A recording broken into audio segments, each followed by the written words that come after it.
Hey y'all, it's Dr. Shamanda. Welcome back to my channel where we talk about all things mental health, personal finance, and overall strategies to live your best life. Welcome back. If you're new here, I am a former high school dropout turned doctor, PhD, and a millennial single mom of two teenagers, ages 17 and 18.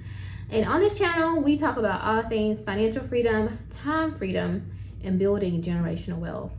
All right, guys, so welcome back. It is Saturday, and you guys know on Saturdays I share my thoughts with you in a very much meaningful way in sense of mindset, right? It's always a mindset video on Saturdays.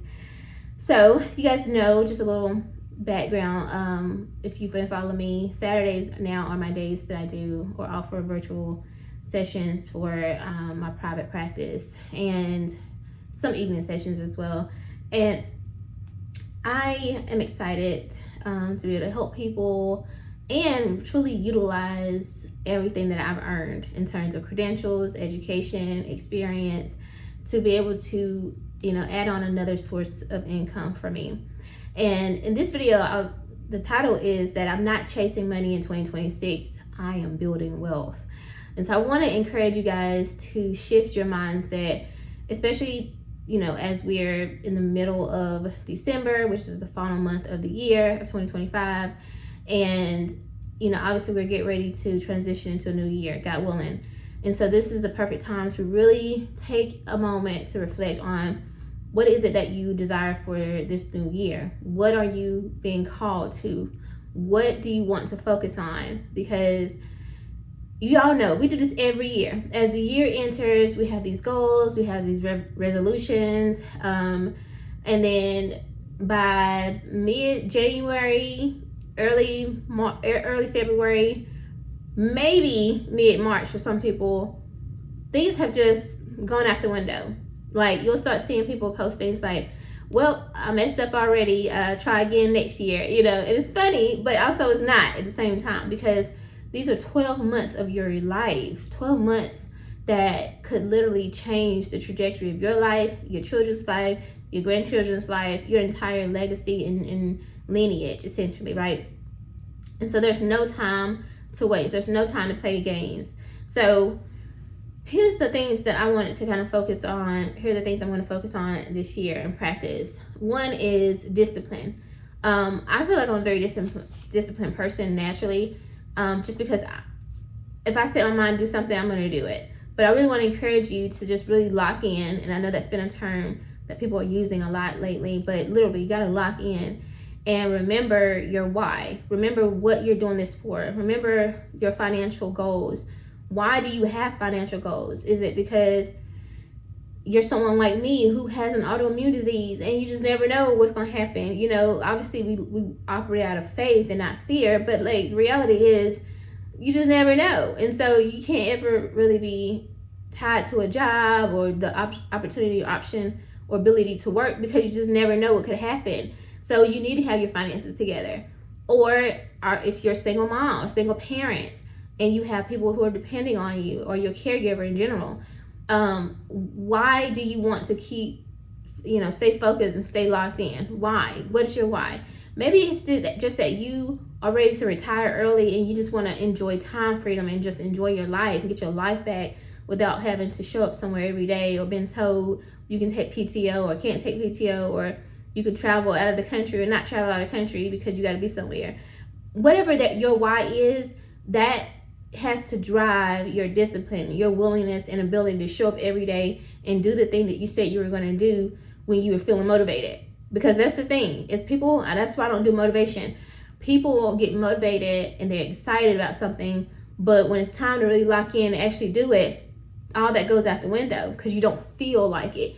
Feelings are fleeting. As a therapist, I'm telling you, I tell my clients all the time, choose a different emotion.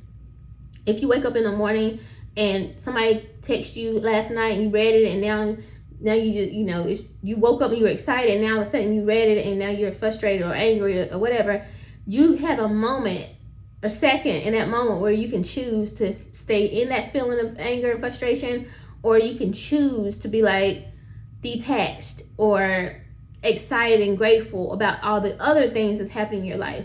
So choose a different emotion, choose to stay focused.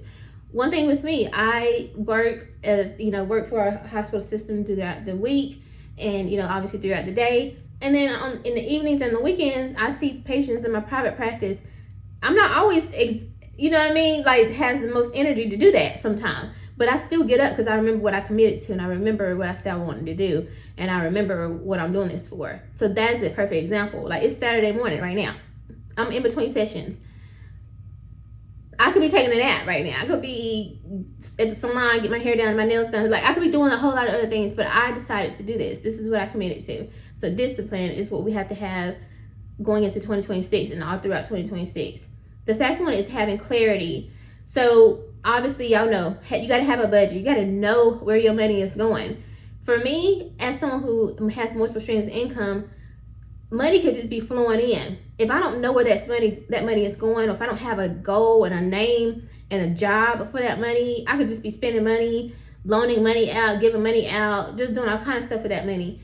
But I have clarity. I know exactly what I want to do. I have certain timelines, which they're flexible because I know how I can get, so I have to make mine very flexible. But I have things I want to accomplish within a certain period of time, right? So I set a time for them. I think you should still do that to some degree. But I give every dollar a job, and I have a budget. I also know, it just helps you know what you're working for. So again, I might really want to be like, you know what, I'm not seeing nobody until like 11 or 12 because I'm trying to sleep in. But if I have clarity, I know that, well, realistically, in order to hit a certain number, certain goal financially, you might want to see this amount of patients. So you really need to get up a couple hours early and start, working a couple hours earlier. So things like that. If you have goals and you have clarity around those goals, it's going to drive what you do, and it also helps you to be more disciplined. The third one is to use money as a tool. That's what I'm doing. 2026, baby. I'm going in remembering that money is a tool. Money is a resource. It's nothing to be worshipped. It's nothing to love, to be in love with. It's just a tool. Like, literally, it's a tool that drives this country, this world. And if you don't believe in capitalism and all that stuff, that's on you. Keep living in la la land, you know what I'm saying, or whatever. I don't know what to tell you. But the reality is, if you get sick right now, and I'll give you an example, because earlier this week, and I kind of still sound a little stuffy, I wasn't feeling the best. I literally didn't even go into my hospital job on Monday because my stomach was hurt and everything.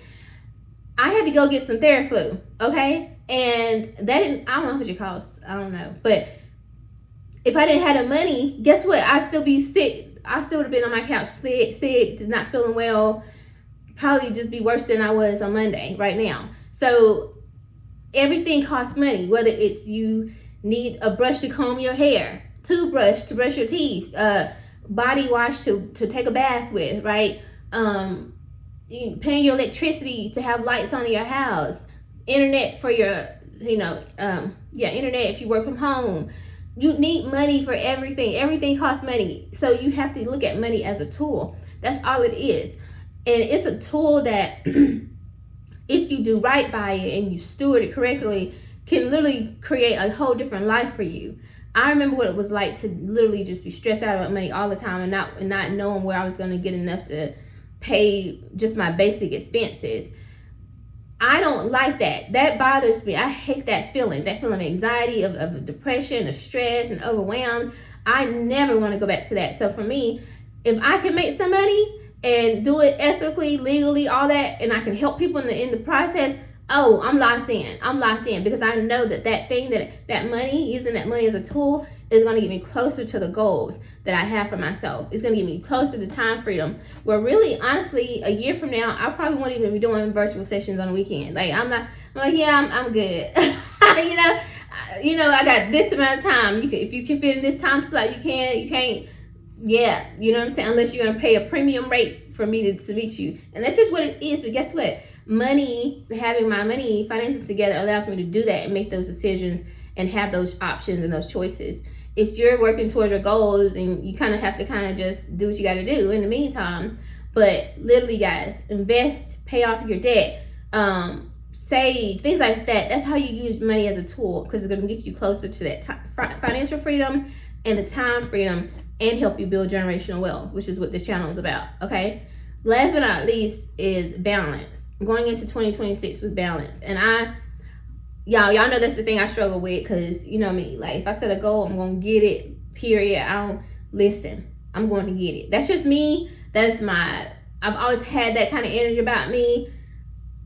It's just what it is, you know what I'm saying? But I don't regret that, and I don't despise that about myself. I just know that I have to manage it, because it can be unhealthy, because it's like, you're not a robot, you're not a superhuman, superwoman, none of that kind of stuff. You also have autoimmune disease, so chill out. You know what I'm saying? But a balance for me though, and going into this new year and all of 2026 looks like more self-care. Literally, I've been talking about doing massages and stuff. I don't know, ever since I've been watching documentaries about, yeah, I'm good. I don't know. I might have to put that off. But, you know, just more self-care, whatever that looks like for me. Whatever I want to do, you know, whether that's take myself out to do stuff. I want to do massages and stuff in the new year, but, you know, I'm still thinking about that. Obviously, like, just treats, like, well, it's not even really a treat, but, like, getting my hair done. Keeping my nails done. Just like a little cute little French manicure. My blowout. I want to bring my curls back. Y'all know I love my curls. Watch my old videos. Y'all know what I'm talking about. I have a little different pep in my step when I'm my hair done, like freshly blown out and curled. Getting my eyebrows tattooed on or something. I don't know, y'all. Listen, I'm done with these eyebrows. Just all kind of different things that I want to do for myself. Obviously, start traveling. I'm going to the beach this year, y'all. I promise you. I'm going to be going to the beach. Maybe every other month. Like, I'm not even kidding, because I live in North Carolina, so there's beaches here. There's no excuse. And I just be like, oh, y'all go this, and then I push it off. Oh, y'all go. No, because I need to be able to sit on somebody's beach, look at this water, just breathe in the air, and just reset and enjoy myself, and know that I'm coming back in a few more weeks. Like, and I want that to be part of my daily living, like my lifestyle. And then just random things, traveling, just maybe taking a drive to Atlanta. You know what I'm saying? Like, and y'all know I used to live there. So, but anyway, y'all, I just, more balance, more self-care, and more things like that, because money is a tool. And it's not just to be giving out and paying off debt and saving and investing. It's also to be enjoyed. And I know I'm telling y'all this, and y'all know I struggle with this, but I'm a real person. I'm authentic. I'm transparent. I'm not flexing. I'm not going to ever be a hypocrite. I'm telling you that's something I struggle with, but I'm telling you, we're not chasing money in 2026. We're building wealth, and part of building wealth is self-care, literally. It's the energy that you bring. If you're operating from a space of scarcity and all that, you're really like pushing money away. You're pushing away your abundance. I'm operating from a space of abundance, not that scarcity mindset. And as y'all can see, my financial fast is working on day 13, and I'm all, asking God to change my mindset around money, rid me of any lingering anxiety around money, any scarcity, all that kind of stuff. So I'm excited. I don't know about you, but I'm excited. Okay. All right, guys, that's all I have for you in this video. I hope you like this video. If you do, like, comment, subscribe, share, and I'll see you guys in the next one. All right. Bye.